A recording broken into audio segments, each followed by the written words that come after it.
नमस्कार दोस्तों, स्वागत है आप सभी का हमारे YouTube चैनल बहुजन कोहिनूर में।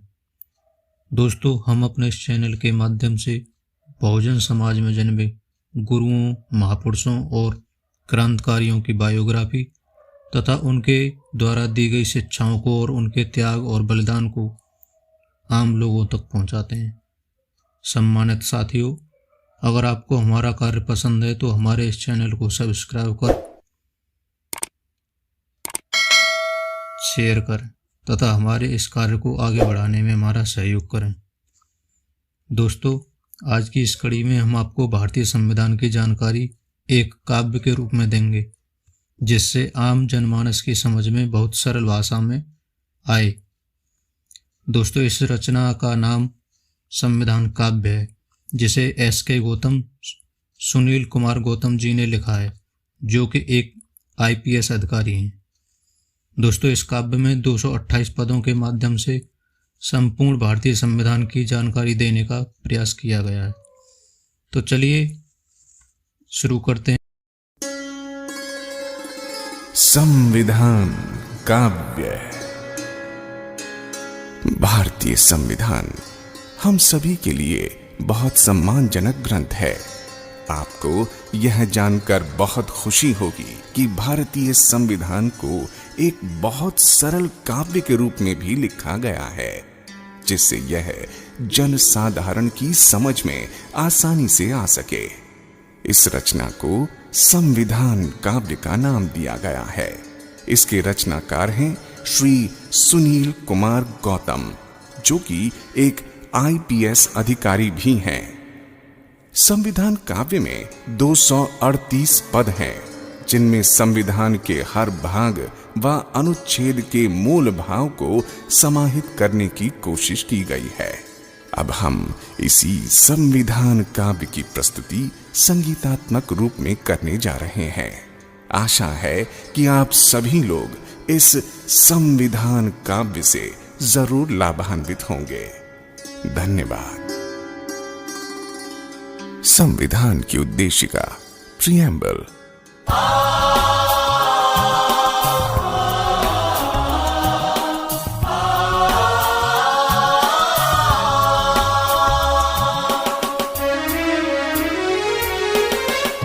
हम भारत के लोग आज ये संविधान अपनाते हैं। समाजवादी धर्मनिरपेक्ष राष्ट्र को गले लगाते हैं। हम भारत के लोग आज ये संविधान अपनाते हैं।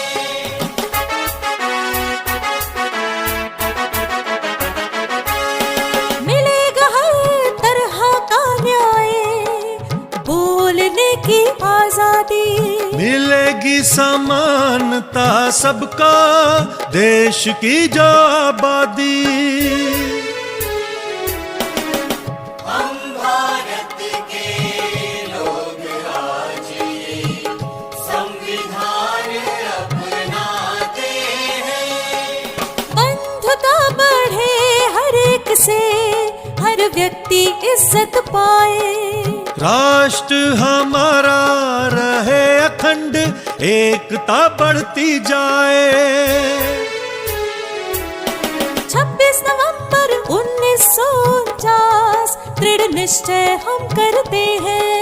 संविधान को अंगीकृत आत्मार्पित करते हैं।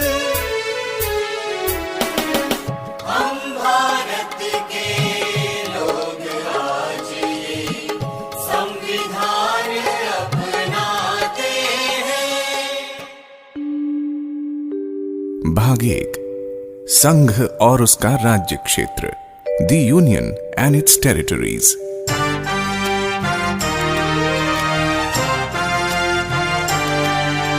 सब राज्यों को मिलाकर भारत एक संघ होगा। चाहे तो नव राष्ट्रों का मिलन विधि सम्मत होगा। संसद चाहे नए राज्यों का निर्माण कर सकती है। वर्तमान राज्यों में परिवर्तन भी कर सकती है। सब राज्यों को मिलाकर भारत एक संघ होगा। भाग 2 नागरिकता सिटीजनशिप।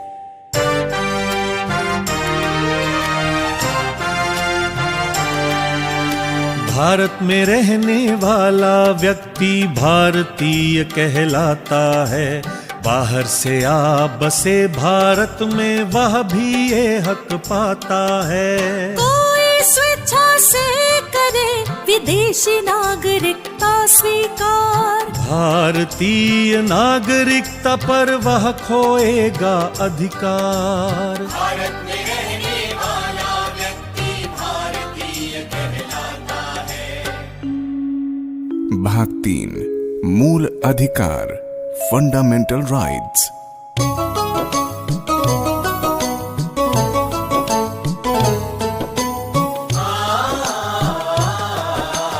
मानव मूल अधिकारों को महत्वपूर्ण बतलाया है। इनके विरुद्ध किसी विधि को असंगत ठहराया है। मानव मूल अधिकारों को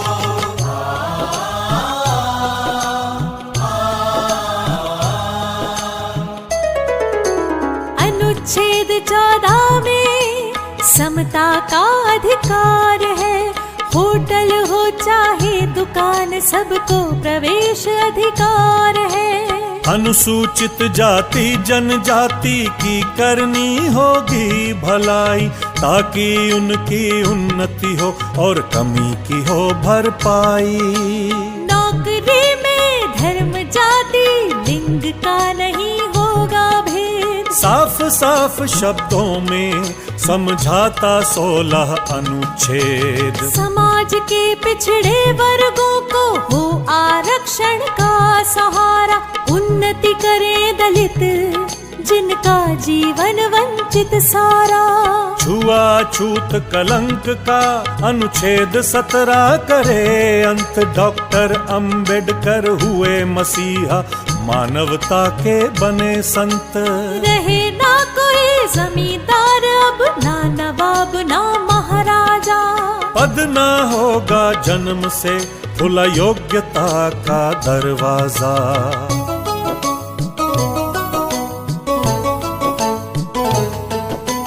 प्रतियोगिता से ही मिलेगा अब पद और सम्मान। बनो डॉक्टर और कलेक्टर खूब कमाओ नाम। व्यक्त करो अपने भावों को, जो चाहे सो बोलो।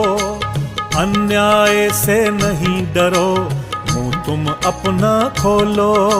संघ और समूह बनाना है सबका अधिकार।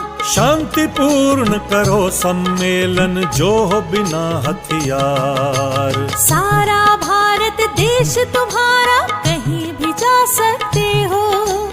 कोई जगह पसंद आए वहाँ भी रह सकते हो। बनो वकील या व्यापारी, करो कोई भी कारोबार। अनुच्छेद 19 देता है तुमको ये सारे अधिकार। जब तक सिद्ध नहीं हो दोष, दोषी नहीं कहलाओगे। बेगुनाह साबित होने के सब अवसर तुम पाओगे।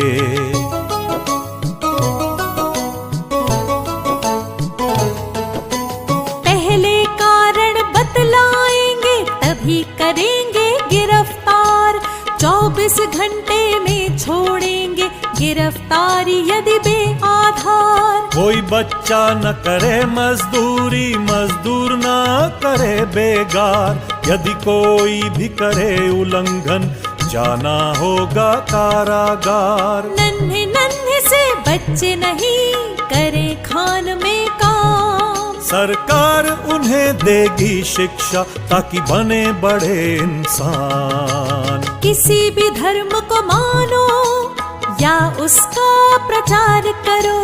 अपने बनाओ संस्थान, संचालन का काम करो। कर से होता मुक्त है धार्मिक कार्यों का प्रबंध। सरकारी स्कूलों में है धार्मिक शिक्षा पर प्रतिबंध। बौद्ध मुस्लिम सिख ईसाई अल्पसंख्यक है ये भाई। अपने धर्म लिपि भाषा की कर सकते हैं पढ़ाई।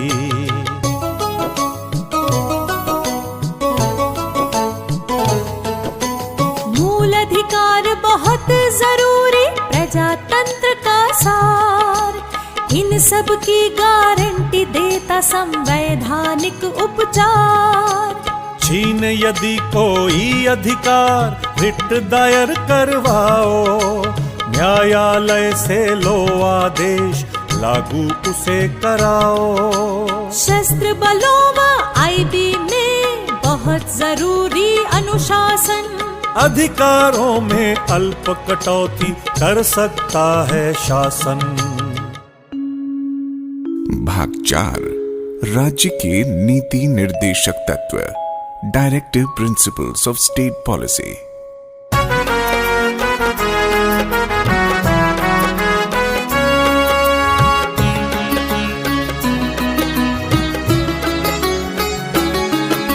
संविधान सब राज्यों को देता है निर्देश।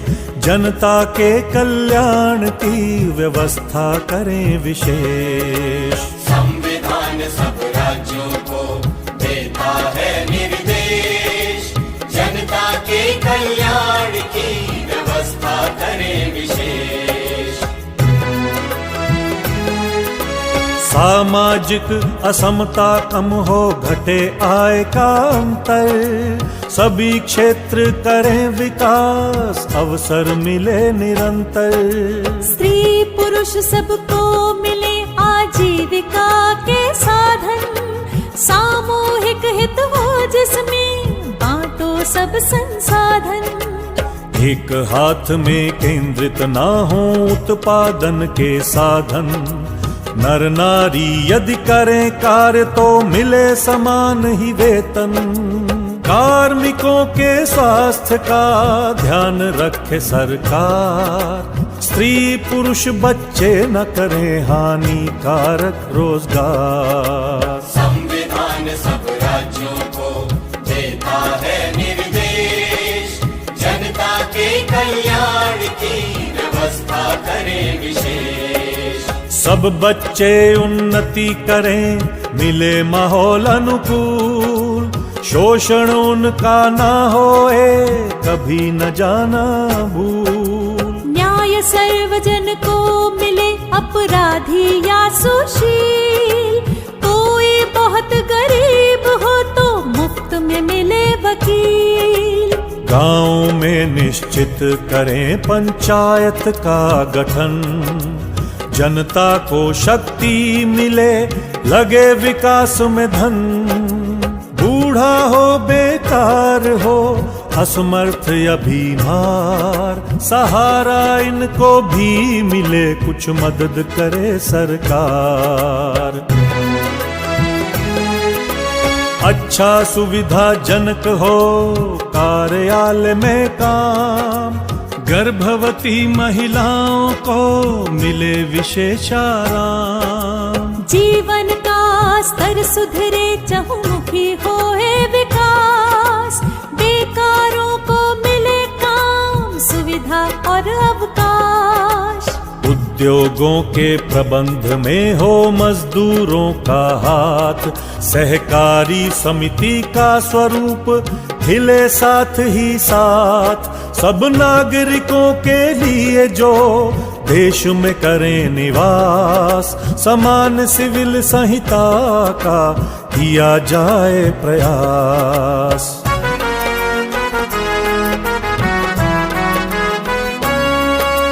नन्हे बच्चों को मिले शिक्षा और सुरक्षा।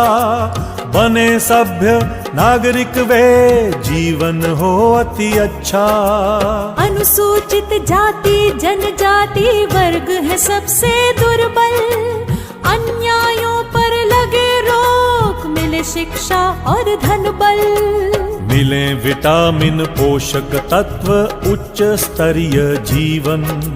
स्वास्थ्य सेवा में हो सुधार, रुके नशे का सेवन, वैज्ञानिक तकनीकों से बढ़े कृषि और पशुपालन, सुधरे नस्ल पशुओं की वध निषेध का हो पालन।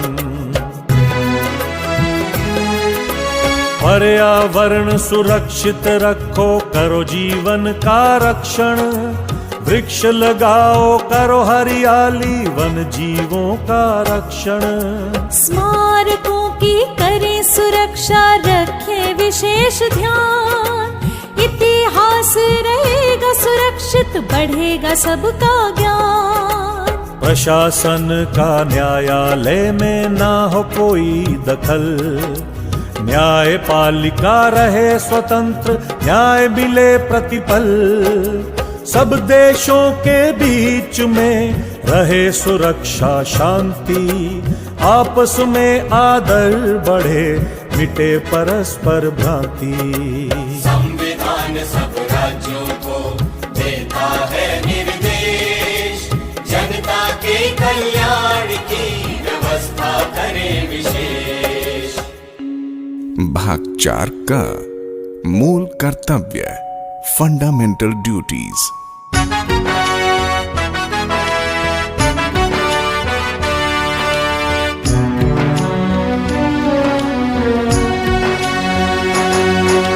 संविधान का करें पालन, झंडे का करें सम्मान, इसके आदर्शों को माने, आदर से करें राष्ट्रगान।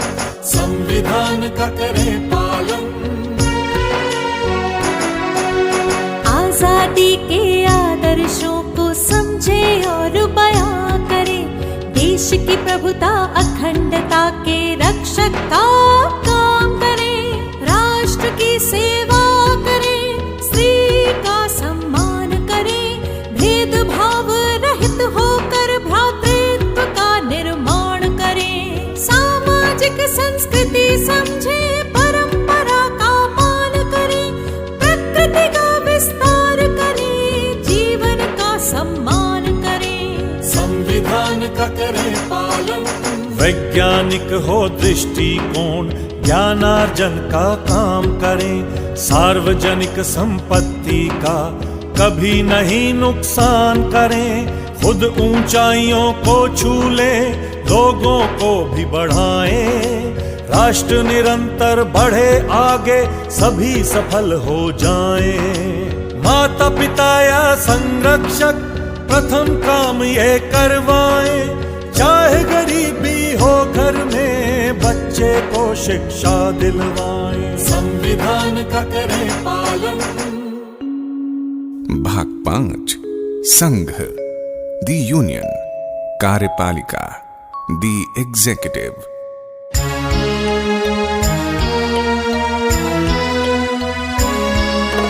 राष्ट्रपति भारत सरकार में सर्वोच्च अधिकारी होगा, जल थल वायु सेना का वह शीर्ष अधिकारी होगा।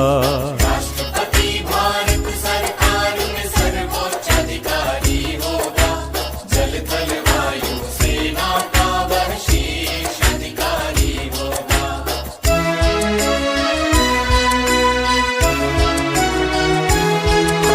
संसद विधान सभाओं द्वारा राष्ट्रपति चयनित होगा, 5 साल का कार्यकाल जिनका नियमित होगा।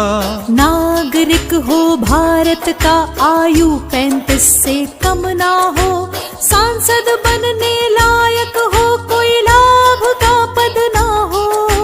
मुख्य न्यायाधीश द्वारा उनका शपथ ग्रहण होगा, संविधान की रक्षा और अनुपालन का प्रण होगा।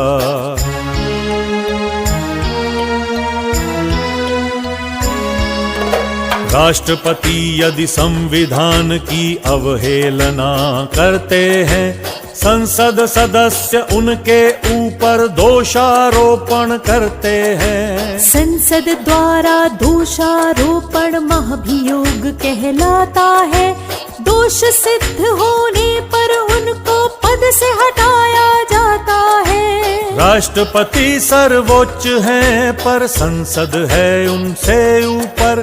राष्ट्रपति, संसद, न्यायालय, संविधान सबसे ऊपर।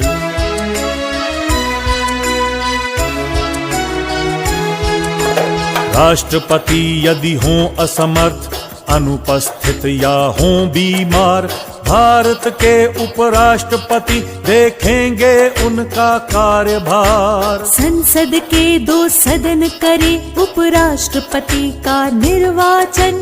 संविधान के प्रति वे लेंगे श्रद्धा निष्ठा के वचन। राष्ट्रपति कर सकते हैं किसी भी सजा को कम, दे सकते हैं माफी भी या फिर सजा का निलंबन।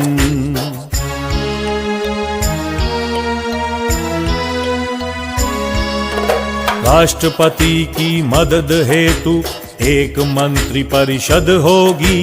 समुचित कार्यवाही हेतु जो अपनी सलाह देगी। महामहिम को सलाह का पालन करना ही होगा। इस सलाह की अनदेखी संभव काम नहीं होगा।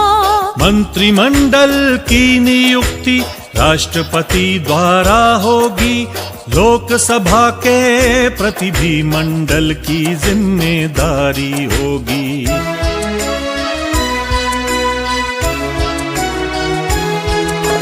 मंत्री परिषद का मुखिया प्रधानमंत्री होता है। प्रजातंत्र में वह व्यक्ति सबसे ताकतवर होता है। एक महान्यायवादी होगा भारत सरकार में नियुक्त। सरकार को विधि संबंधी सलाह वो देगा उपयुक्त। सरकार सब काम करेगी राष्ट्रपति के नाम से। उनको अवगत भी कराएगी सरकार के काम से। संसद, पार्लियामेंट।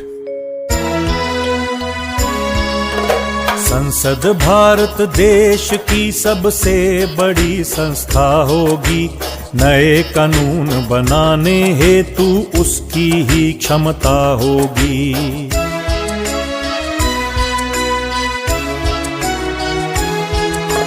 तीन भागों से होता है भारतीय संसद का गठन। सर्वप्रथम है राष्ट्रपति, फिर संसद के 2 सदन। राज्यसभा के सदस्यों का राज्य ही करें चयन। कुछ विशेष लोगों का किया जाता है मनोनयन। प्रत्येक 5 साल में होता लोकसभा का चुनाव। यही लोकतंत्र का जादू जब लोग करें बदलाव।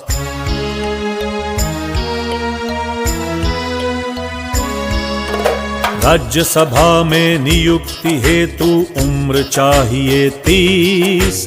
लोकसभा में आने हेतु पूरे करें 25।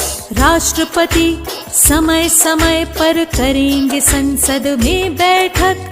दोनों सदनों में अभिभाषण का होगा उनका हक। लोकसभा शीघ्र चुनेगी अपना एक अध्यक्ष। लोकसभा के संचालन में होगा वह अति दक्ष।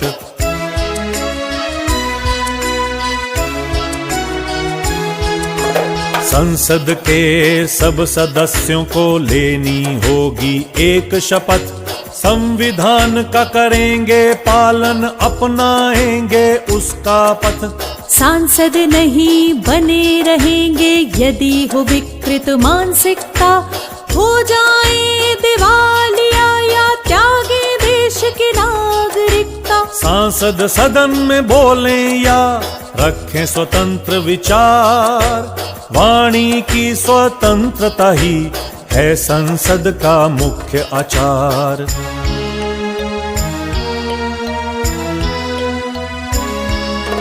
संसद बनाएगी कानून और पास करेगी बिल। दोनों सदनों की सहमति